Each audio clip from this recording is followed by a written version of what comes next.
So just a couple minutes ago, you were asking me, do I teach differential equations? Well, how about right now? So section 6.3 is actually going to ask you to solve differential equations. We're going to solve these things by a technique called separation of variables. Basically, you're going to try and get, your x's and y's and your dx dy's on one side of the equation or the other.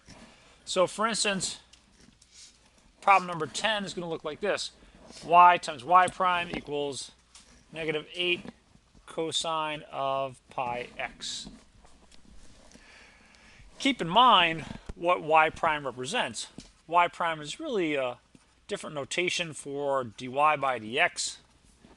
This form of the notation for the derivative actually goes back to Leibniz, who was also a co-founder of calculus. And it's actually a better form of the notation, more convenient than Newton's notation, which was a dot for the derivative. Now, rewriting it like this makes it a little bit easier to work with, at least for our purposes.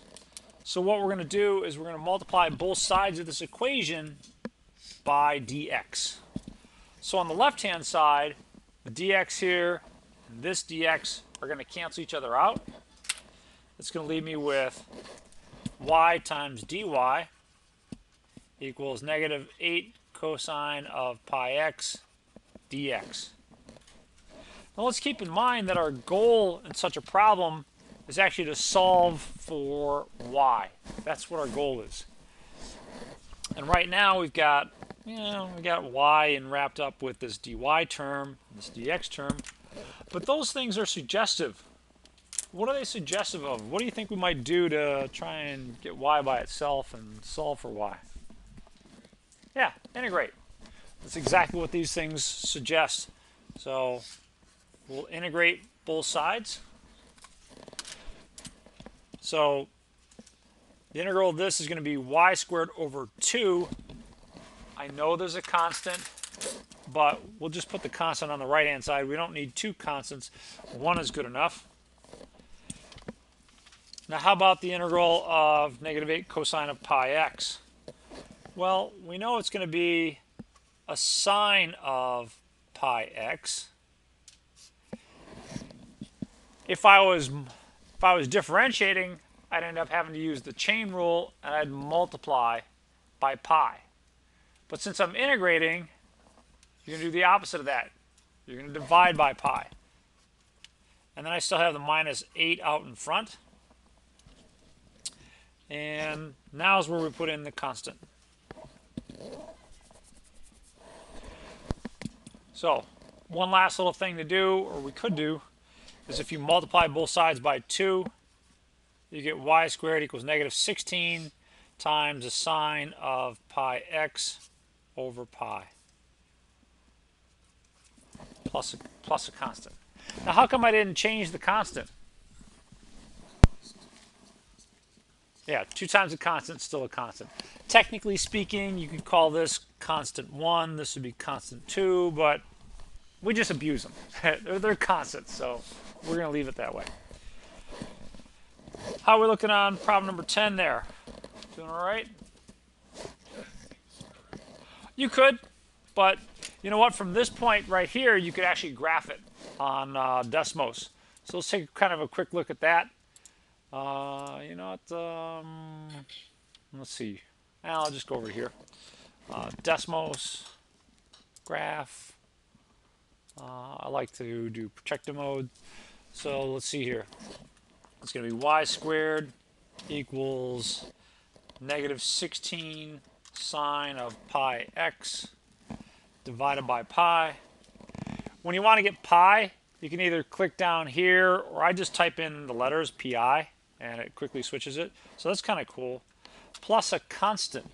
Now, depending on the value of that constant, you're going to get some different solutions. So right now, it looks like a series of ellipses. Just a whole series of them. But watch what happens. This should be kind of cool if I can figure this out right. I think it's going to explode into a series of hyperbolas. Let's watch. So, boom. Wow. Jaws. All right. Pretty cool. All right, so yeah, the answer is you could finish by taking the square root on both sides, but yeah, I think we got it to a point where we need it. Anything else on problem number 10 there? Let's take a step back and look at problem number 4.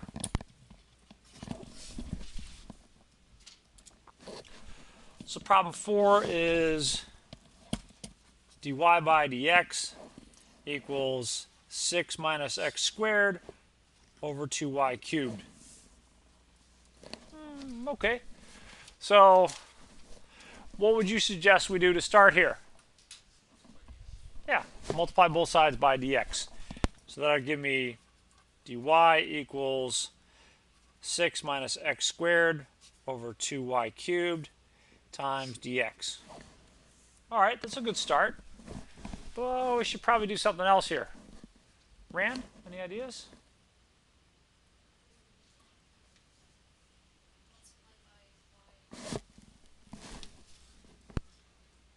All right, multiply by 2y cubed or y cubed. I'm going to multiply by the 2y cubed. So if I multiply both sides by 2y cubed, then I'll clear out the denominator entirely. So 2y cubed. So that gives me 2y cubed dy equals 6 minus x squared dx. And that looks pretty promising from there. Slav, some suggestions? Integrate. So let's integrate both sides. Now on the right hand side, I'll get 6x minus x cubed over 3 plus a constant. On the left hand side, anyone? Nice. You're going to get 2/4, but that's going to simplify to 1/2, y to the 4th. Do I need to put in a plus c here? I could, but then I'd move it over here, and then a constant minus a constant is still a constant. So I would suggest you just deal with one constant at a time. And kind of like the last one, if you wanted to, you could solve for y. You'd multiply by 2 and then take the 4th root on both sides. Actually, there's a plus and minus because you're taking an even root on both sides, but this is a good place we can stop. Your computer algebraic systems like Desmos are going to be able to handle that kind of an equation in terms of graphing it. So later on, what we're going to do, in fact, you can kind of see here, we saw it from our previous example, that the value of the constant changes your graph. So sometimes we're going to actually have a point, say the point 5, 0, that you want your graph to pass through. And so you're gonna actually solve for a particular value of c so that your equation passes through that point. So that's what's headed our way. But right now, we don't need the particular value of c. Anything on problem number 4? Are we looking good there? So far, so good. So a roar of approval that may not be audible to the microphone. So I'll just note it for anyone who's watching on YouTube. Noor, smile. That was funny. All right, thank you. Even better. Problem number 18.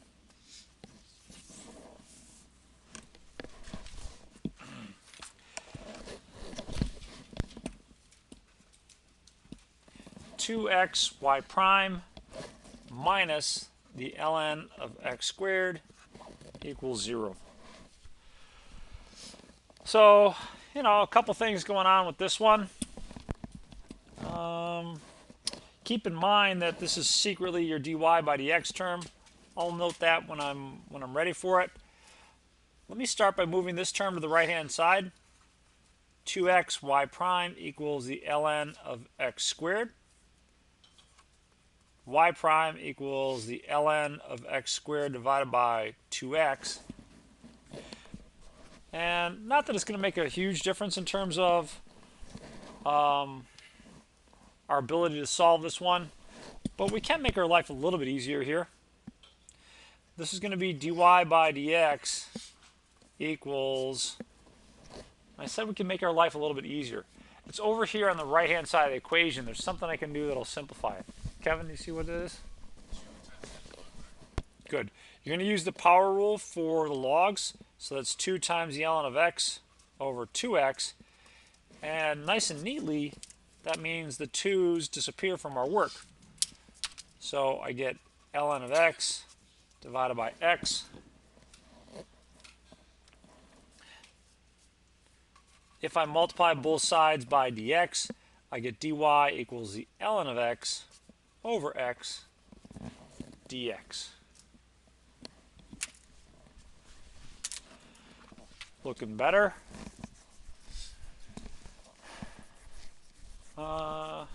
Andrew C. What should I do to keep moving from here? Yeah, thank you.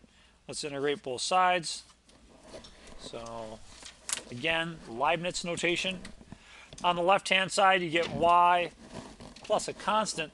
What am I going to do to integrate the right-hand side? U substitution. Yeah, this one works out pretty nice. If I let u equal what? U equals ln of x, then my du term is going to be 1 over x, or better yet, du equals 1 over x dx, which is exactly what I have right there.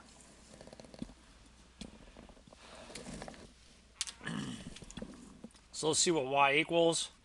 Y is going to equal the integral of u du. Well, that's special. What's the integral of u du? Good, u squared over 2. Let's not forget our constant of integration plus that constant. Last but not least, let's also not forget that u is taking the place of ln of x.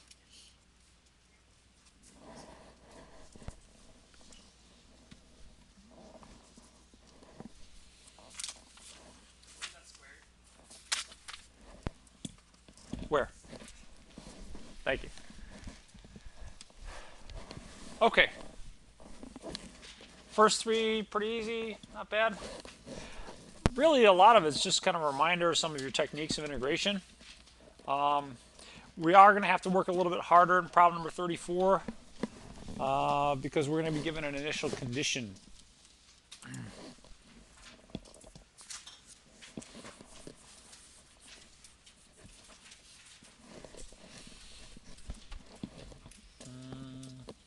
Actually, in problem 24 is what we're going to do next. Before we move on to that, is there anything else on problem number 18 that you're a little uncomfortable with? Okay. Let's try problem number 24.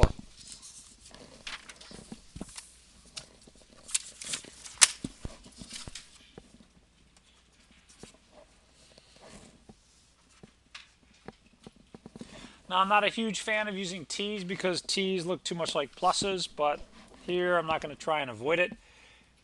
dt, now that's a capital T, plus k times t minus 70 dt equals 0.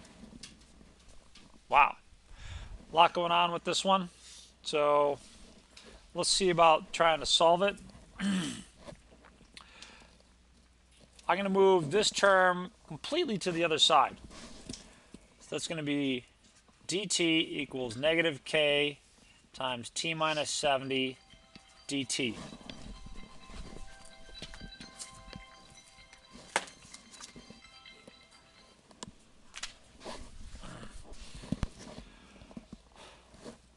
Well, let's see. Let's divide both sides by this to get rid of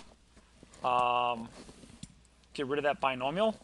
We can leave the constant. That's not a bad thing here.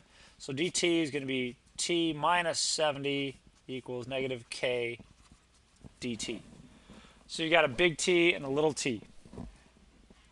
Now, my guess as to the reason that you would use that notation is that big T is temperature, little t is time. So you're looking at something that talks about the change in temperature as it relates to time.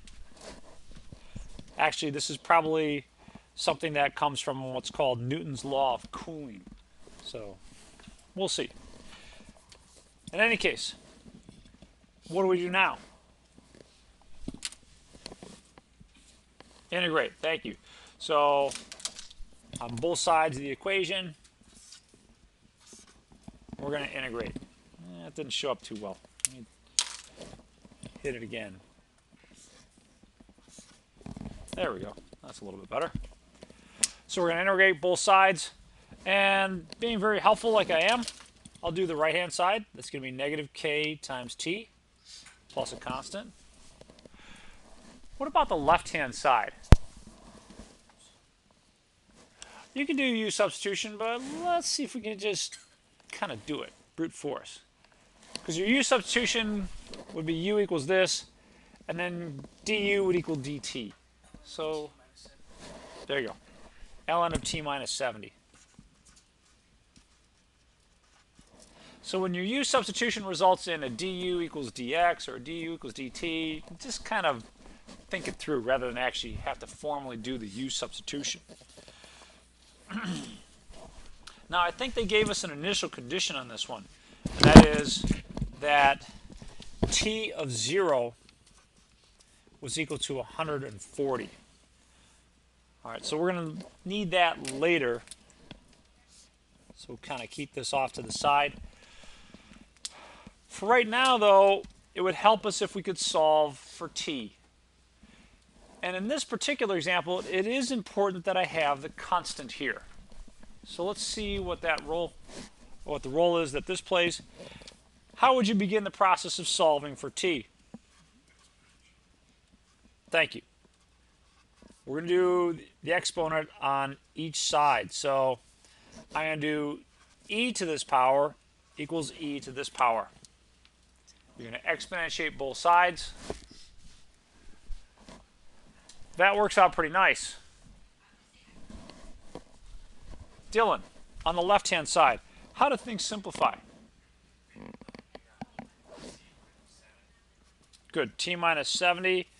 And on the right-hand side, let me point out that this can also be thought of as e to the negative kt times e to the c.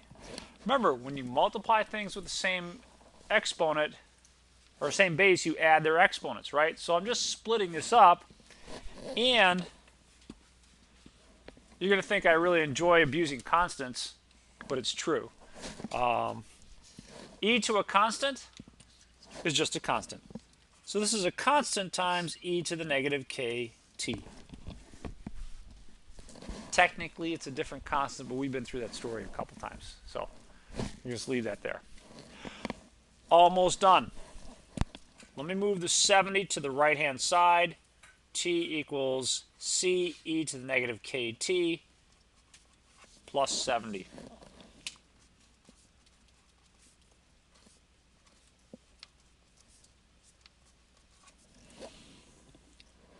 Almost done. There was one last thing that we need to take account of. Remember back at the beginning I said that t of 0 was equal to 140. So let's use that now, and that's going to allow us to solve for c. So t of 0 equals 140 equals c e to the 0 plus 70.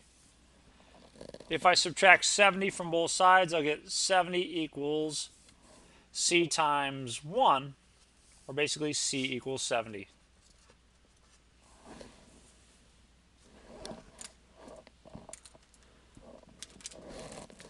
My final equation is t of t equals 70 e to the negative kt plus 70.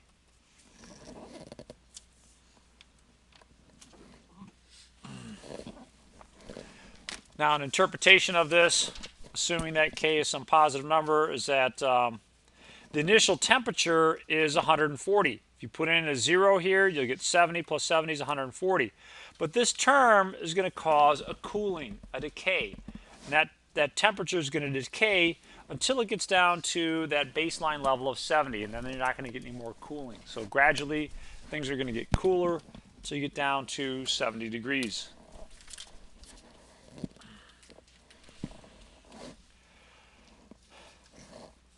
How are we looking on problem number 24? Pretty solid. I'm going to give you one pretty much like that. North? Correct. Yeah. So there's they don't have to end up at the same number. It's just the way that this one worked out. Yeah, I wouldn't really count on that at all. That seems to be actually kind of on the unique side. Yeah. So, good question. Jared?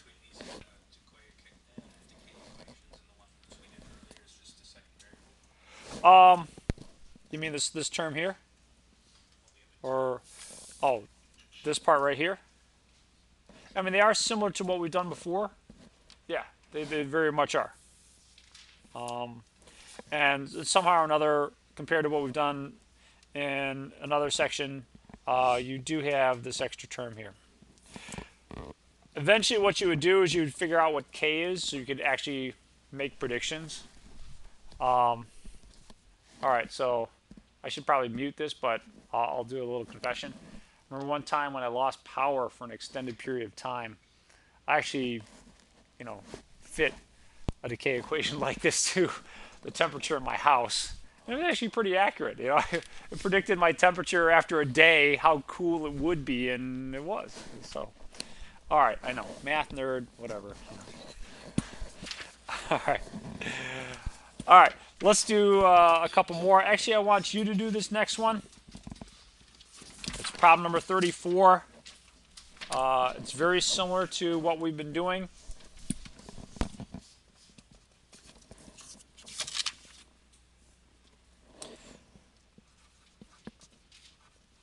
dy by dx equals 1/4 x times 4 minus y. This is very similar to problem number 24. That's why I want you to do it. It's a good follow-up. See if you can't solve. See what you get.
Good question.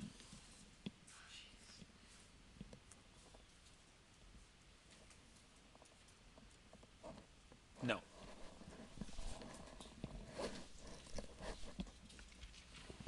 I can create an edition if you like one.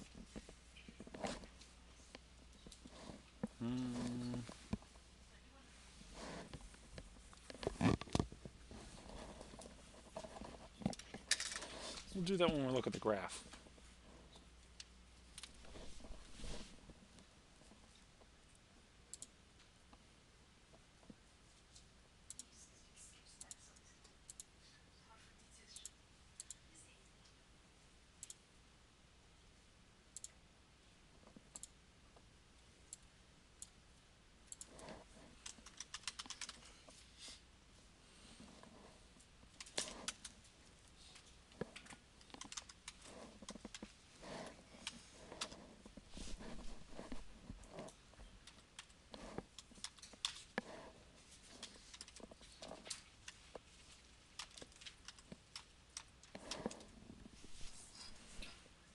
Yeah, I didn't think it would like this one.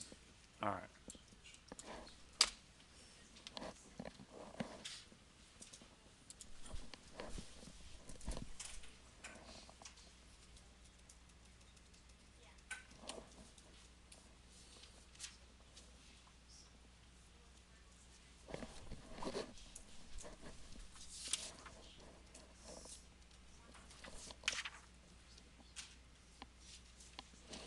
Try and solve for y. It might make things easier if you push. There's a negative sign if you keep it on the right hand side with your x dx term.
Okay.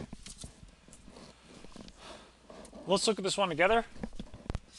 The first thing I'm going to do is I'm going to multiply both sides of this by two things, d and dx. So let me kind of switch gears here. If I multiply both sides by d and dx, or how about 4 and dx? So 4 dx and 4 dx. Then I'm going to get the appropriate cancellation on the left-hand side. And on the right-hand side, the 4 will cancel, so I should end up with something like this. 4 dy equals x times 4 minus y dx. As before, I want to get the x's and y's on their separate sides, so I'll divide both sides by 4 minus y. I'll get something like this. You're going to integrate both sides, and I kind of see something heading our way, so I'm going to head it off a little bit. I don't want to have to deal with a negative in my u substitution, so I'll factor out the 4 minus y. I'll factor out a negative from there. I'll put it out front, and then I'm further going to get rid of it by multiplying both sides by -1. 4y over y minus 4 dy. Should be a dy term here. Actually, dy. Dy equals negative the integral of x dx. And let's clean that up a little bit. A little Photoshop there. And a little Photoshop here. This one, again, you can integrate this one directly because your u substitution would be the same. You'd get du equals dy. So this is going to be 4 times the ln of y minus 4. Probably should be putting absolute values rather than parentheses. Equals negative x squared over 2 plus a constant. Multiply both sides by 4, or assume I divide both sides by 4, I'll get ln of y minus 4 equals negative x squared over 8. Still plus a constant. Not sure why that's ln. ln. Here's where you got to get rid of the ln. And we can do that by exponentiating both sides. So I'll get y minus 4 equals e to the negative x squared over 8 times e to the c. Now I've kind of done a little bit of breaking up of things here. what happens to my e to the c term? Just becomes a constant. So y minus 4 equals c times e to the negative x squared over 8. Finally, finish solving for y. Y equals 4 plus c times e to the negative x squared over 8.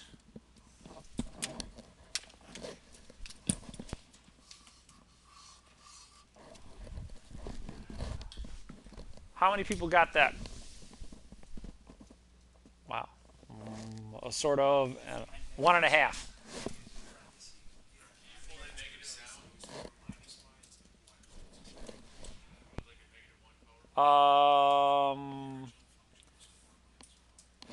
Yeah, but I factored out the negative here. So that's why. Now some of you might look a little bit different. I'm trying to think if you could have a minus 4 here or something different. 4 minus c. I think it'll work out equivalent. Chances are a lot of you didn't factor out that negative like I did up here. So let's take a look at things if you didn't factor out that negative. Kind of curious to see what would happen. So we'll do a parallel calculation here. So if I didn't factor out that negative, then over here I'd be left with, we'll write it as 4 times the integral of dy over 4 minus y equals integral of x dx. So when you integrate this, did you give yourself a negative out in front? All right, that's good. So it's going to be negative 4 ln of 4 minus y equals x squared over 2 plus your constant. So ln of 4 minus y equals negative x squared over 2, negative x squared over 8, again plus a constant. Then 4 minus y equals e to the negative x squared over 8 plus a constant. And that's going to split up e to the negative x squared over 8 times e to the c. I'll move this to the other side, and I get 4 minus, that's a constant, times e to the negative x squared over 8 will equal y when I move it to the other side. So I'm still getting a positive 4 either way. Now, the only difference is the sign of c, but c is a constant. So what would happen is if you had an initial condition, when you solve for c, it would resolve this conflict. You'd end up with the same equation either way. So whereas if I did it my way, maybe I'd end up with c as negative 3. You'd end up with c as positive 3. So it would work out the same way either way. Okay. Anything else on that one? Let's do a couple more.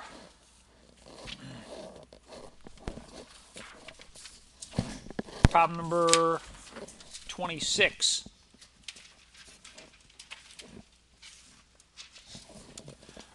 Y prime equals negative 9x over 16y. And this is going to pass through the point 1, 1. So when you're all done, we want an equation that's going to pass through that point.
able to solve for the value of c in this particular equation?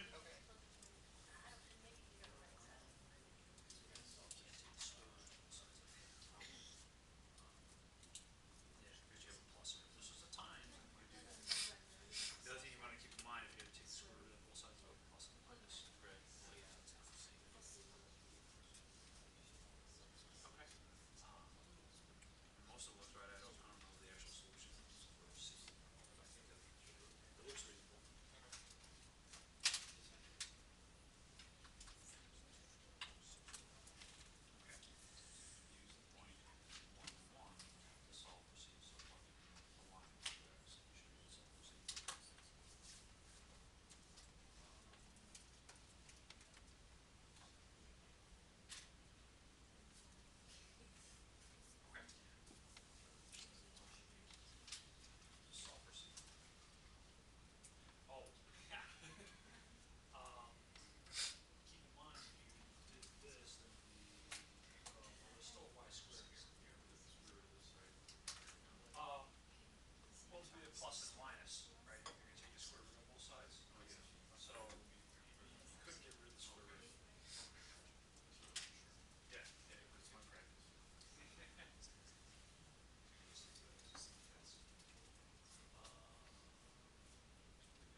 I haven't solved for c yet, so I don't know off the top of my head. And to be honest, I haven't seen consensus here what c is. So everyone's got a different bet as to that. I wouldn't take the square root, just leave it without the square root. Okay.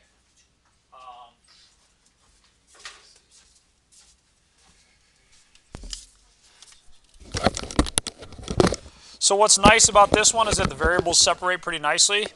So we can just integrate without much problem. Integral here, integral here. On the left-hand side, I get 8y squared. On the right-hand side, I get negative 9x squared over 2 plus a constant. And that's actually not too bad. If I move this to the left-hand side, I get 9x squared over 2 plus 8y squared equals a constant. Does anyone recognize the basic form of this thing? The interesting thing is my algebra students got this very lecture today, although we went through it a little bit last week as well. What kind of a conic section is that? An ellipse, yeah. So you've got two positive squared terms with different coefficients, so that's going to be an ellipse. Let's take a look at that. That's right here. Here's your graph. Now, we wanted to choose this value here on the right-hand side so that my ellipse passed through that point. So currently it doesn't. So we just got to make this bigger and bigger and bigger until it finally passes through there. So kind of, oh, you know what? That should be an 8 here. I wonder why it's not working. There we go. Still looks like I'm a little bit short. That's okay. Well, let's find out what it should be on that side, and then we'll fix my little demonstration here. So if you put in the point 1, 1, so it's going to give me 9 times 1 squared over 2 plus 8 times 1 squared equals c. So it's going to be 9 over 2 plus 8 equals c. Call that 9 over 2 plus 16 over 2 equals c. And c is going to be 25 over 2. So when it's all said and done, c will equal 25 over 2, which is 12 and a half, which is why my little demo back there wasn't quite working. So, all right, let's just fix that. 12.5.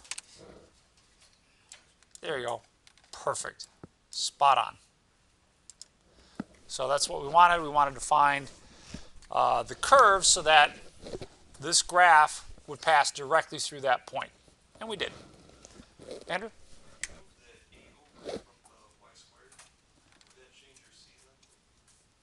No, should not change the c. So if you had, for instance, let's go back here. If you move this over here, Is that what you're saying? Oh, if you divide by 8?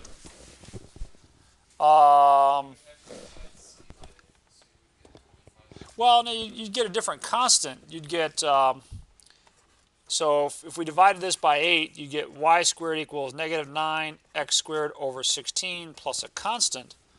And then you're going to get a different constant.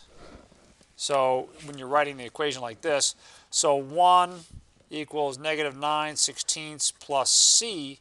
And if I move this to the side, then I'm going to get 25 over 16. Yeah, let's see, because this I would regard as 16 over 16 equals negative 9 over 16 plus c. So that would give me 25 over 16 equals c if I wrote the equation like this. So let's take a look. Y squared equals negative 9 over 16 x squared plus 25 over 16. Let's see if that one works just as well as our other one. So that's kind of a good question. So let's just add in a new function. And I'll shut this one off. So that's going to be y squared equals negative 9 divided by 16 times x squared plus 25 over 16. Bingo. Worked. So, yeah, nothing wrong with that. So, basically a little bit of extra work for me that I have to pay attention to exactly how you solve these things because there's equivalent possibilities here. We should be able to get this from this. Actually, yeah. Yeah, that's the key. So when we solved here, we got c was 25 over 2. So if I look back at my solution, 9x squared over 2 plus 8y squared equals 25 over 2. If I divide through here by 8 to make the coefficient of y squared 1, then this will be a 16 and this will be a 16. So yeah, it's just exactly the same thing. No preference. My preference is for you to solve it right. So it makes us both happy. All right, let's try maybe one last one here. Problem number 28.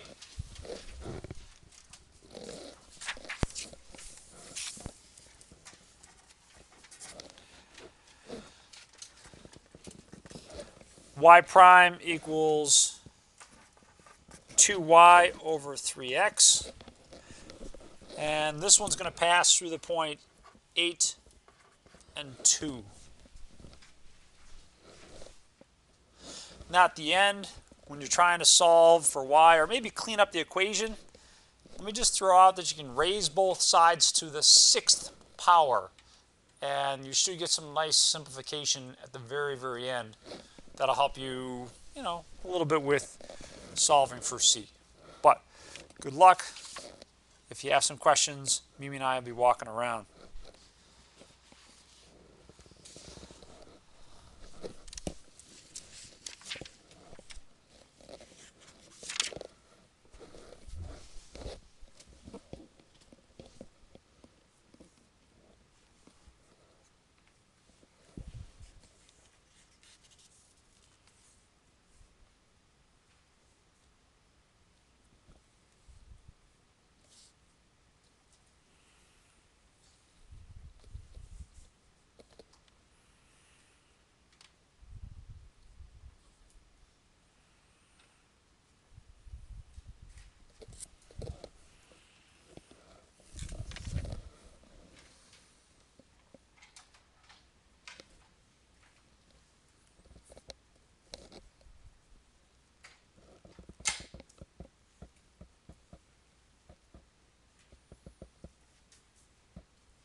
So I got to make a note to my future self here, and that is, before I start this problem, I got to remind you all of a property of logs, and that is this.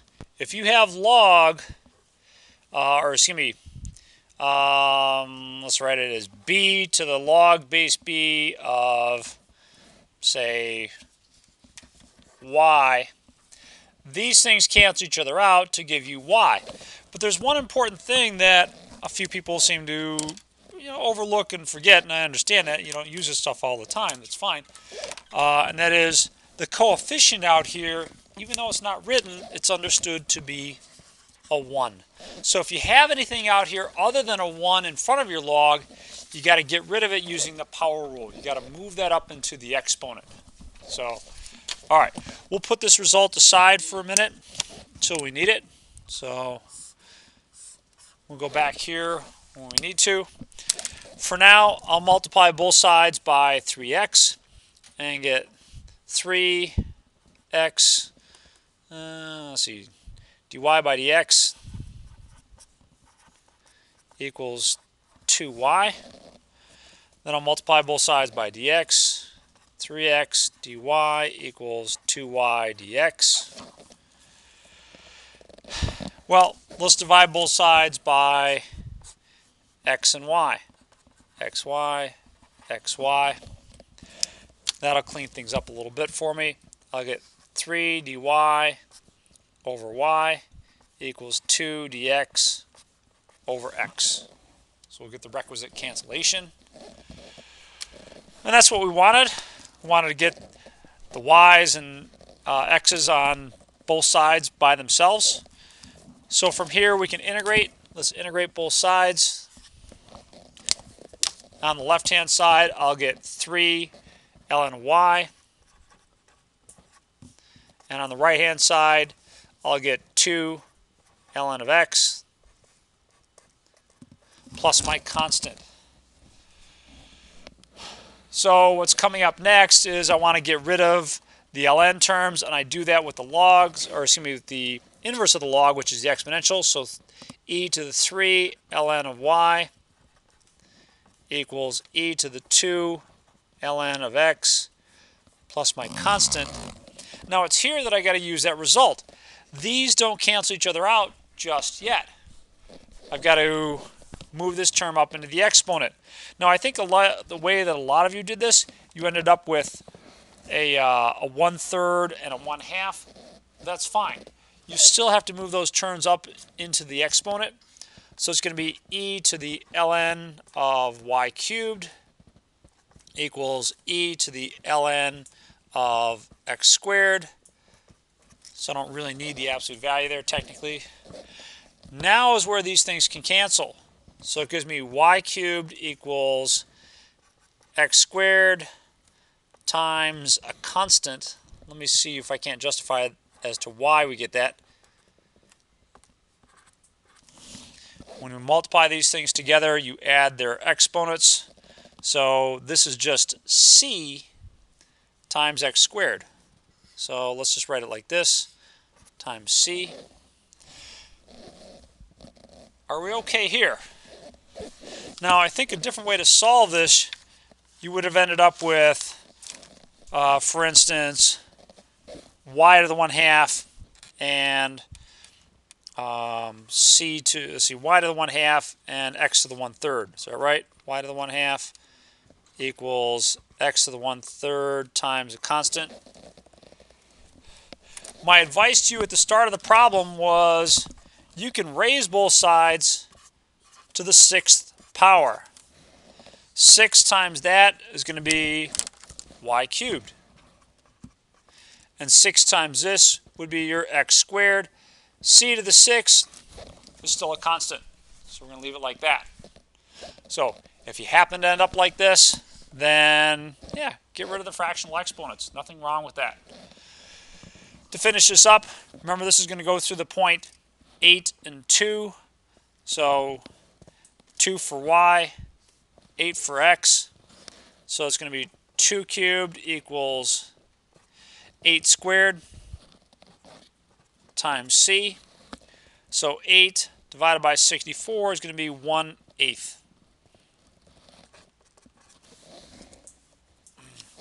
Overall, we're going to get y cubed equals 1/8 times x squared. Okay.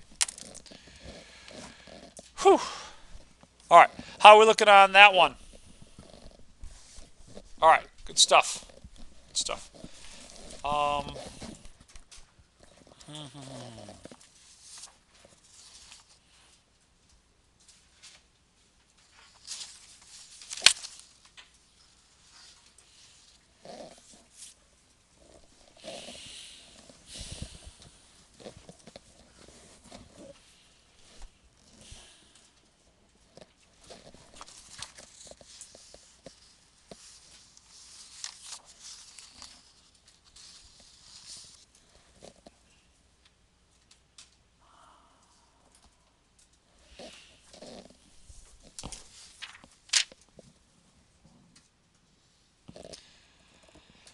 Okay. I'm not going to go through one completely. I am going to talk a little bit about the, I have no idea how to pronounce this, Gumpert's growth model. No idea. It's, I know that's what it is, but your guess is the pronunciation is as good as mine. Gumpert's? Anyone? Sounds German to me, like Heinrich Hertz, but I don't know. In any case, it's a differential equation that governs population growth. And let me just discuss a few of the parameters involved here.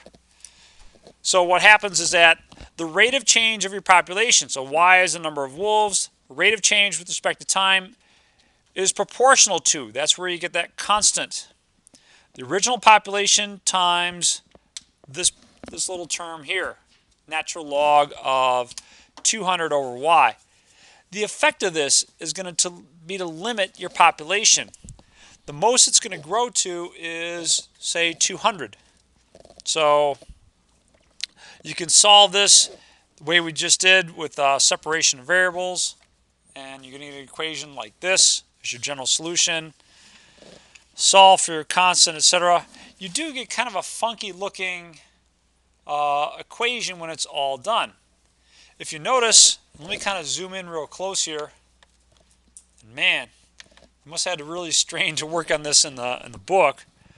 You've got e to this negative power times, well, e to another negative power times t. Wow, it's going to be like a 4-point font in the book. But it's kind of strange. The net effect of this is that it's going to limit this function to growing to the maximum of 200. So that's what you see here when you actually plot the curve like that. The example that I had was a little bit more intense, so I'll show you some of my notes on that. Kind of solved it in general and applied it to our population of people here on Earth. So here's your original equation, population in 1999, population in 2012, a billion people later.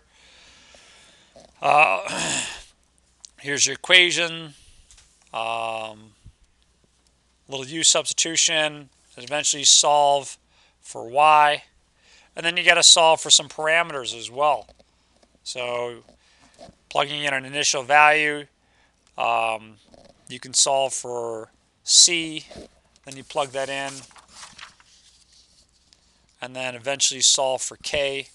K is kind of an ugly parameter. It gives you something like this. And you get, again, that same kind of really ugly equation. E to the negative power times e to another negative power times time. So, yay, a lot of fun. All right, let me give you some homework here, and then let's take a quick break.